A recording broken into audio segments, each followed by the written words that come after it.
Samsung Electronics Indonesia hari ini resmi menghadirkan Galaxy A07 di pasar tanah air. Smartphone terbaru ini hadir dengan kombinasi peningkatan performa, keamanan yang andal, dan daya tahan tinggi, yang semuanya bisa diperoleh pada harga yang menarik mulai dari 1 jutaan.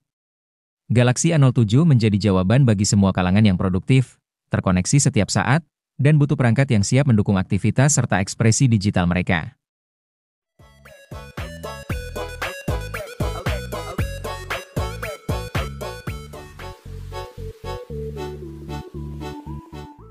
Vivo V60 resmi rilis di Indonesia. Smartphone terbaru dari lini V series ini hadir dengan desain premium, kamera telefoto Zeiss pertama di kelasnya, serta performa gahar berkat chipset Snapdragon 7 Gen 4. Tak hanya sebagai perangkat komunikasi, Vivo V60 diklaim sebagai teman gaya hidup yang cocok menemani momen spesial, mulai dari konser, festival musik, hingga aktivitas sehari-hari.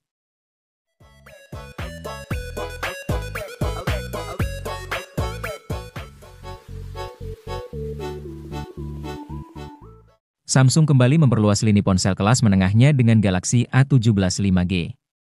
Smartphone ini hadir sebagai penerus Galaxy A16 5G, membawa sejumlah peningkatan yang cukup menarik terutama pada sisi desain, kamera dengan OIS.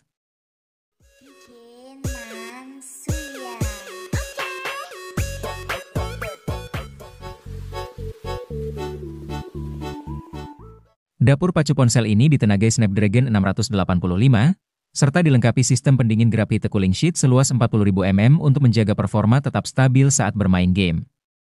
Baterai berkapasitas 6.000 mAh dirancang agar tahan seharian.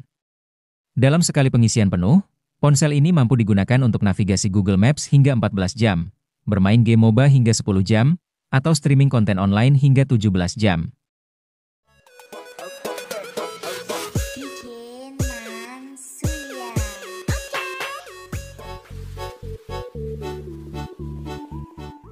Infinix Hot 60 Pro resmi diluncurkan di Indonesia dengan membawa desain ultra tipis dan performa ciamik. Desain tipis Infinix Hot 60 Pro bahkan sudah diakui oleh Guinness World Records. Head of Marketing Infinix Indonesia menyampaikan desain tipis Infinix Hot 60 Pro merupakan sesuatu yang revolusioner. Dengan ketebalan hanya 5,95 mm di titik tertipis, ponsel ini diakui sebagai smartphone layar 3D tertipis di dunia oleh Guinness World Records.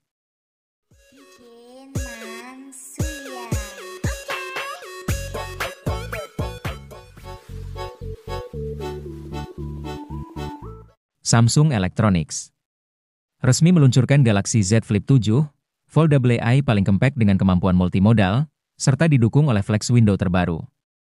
Model ini cukup kecil untuk disimpan di dalam saku, tetapi juga sangat tangguh untuk memberikan bantuan paling praktis. Galaxy Z Flip 7 memadukan Galaxy i dengan flex window yang kini tampil penuh, kamera tingkat flagship, serta desain ultra compact yang ikonis.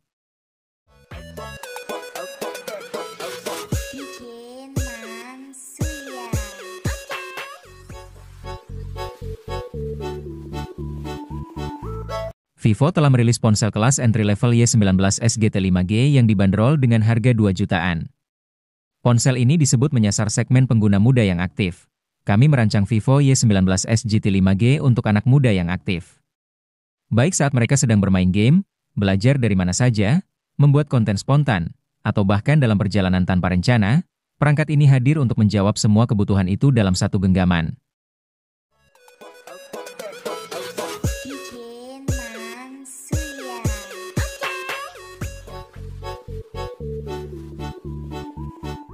Ponsel ini tersedia dalam pilihan warna klasik luminous green dan opal white. Layar Oppo Reno 14 yaitu AMOLED 6,59 inci beresolusi FHD. Layar ini menawarkan refresh rate hingga 120 Hz, kecerahan hingga 1200 nits, 1,07 miliar warna, 100% DCI-P3, serta diberi perlindungan Corning Gorilla Glass 7i.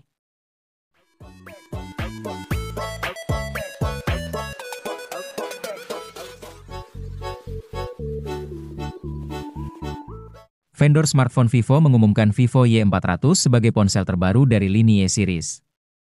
Smartphone ini mengunggulkan aspek daya tahan ponsel yang tangguh dan tahan air, hingga layar berpanel AMOLED.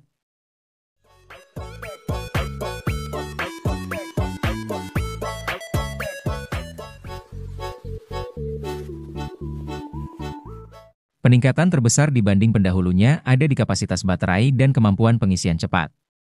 Redmi 15C mampu bertahan hingga 77 jam dalam sekali pengisian, dan tetap mempertahankan 80% kapasitas baterai setelah 1000 kali pengisian, sesuai data dari sertifikasi April Uni Eropa.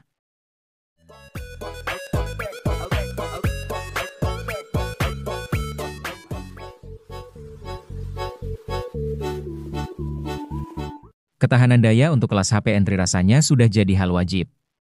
Hal ini masih menjadi tren per artikel ini dibuat. Salah satu HP yang cukup menarik di kelas ini adalah Infinix Smart 10 Plus. Ia menawarkan baterai 6000 mAh yang siap menemani berbagai aktivitas seharian penuh.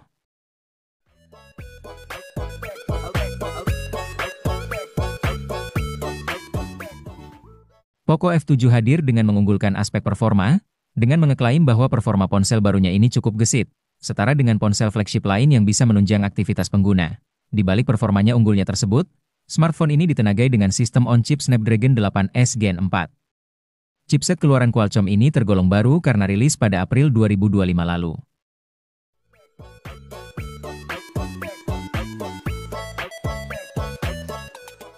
Infinix GT 30 Pro hadir dengan desain premium yang menonjolkan estetika gaming.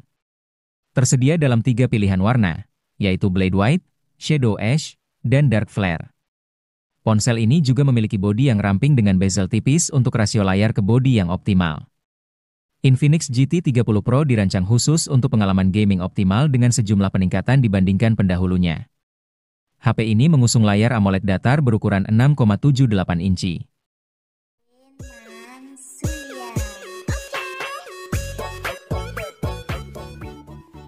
Redmi 13X resmi menjadi ponsel entry-level terbaru Xiaomi di Indonesia.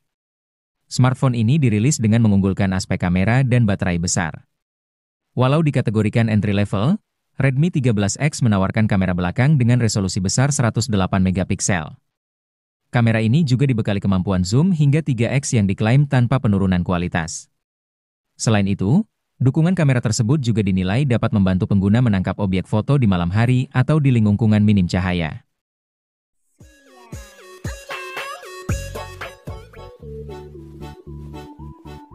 Infinix Note 50S 5G hadir dengan layar AMOLED 6,78 inci 3D Curved, refresh rate hingga 144 Hz, dan tingkat kecerahan puncak 1300 nits. Fitur Instant Touch Sampling Rate 2160 Hz diklaim meningkatkan kenyamanan mata dan responsivitas sentuhan. Ditenagai chipset MediaTek Dimensity 7300 Ultimate 5G, RAM 8 dan 8GB tambahan, dan penyimpanan 256GB, perangkat ini menawarkan performa mulus untuk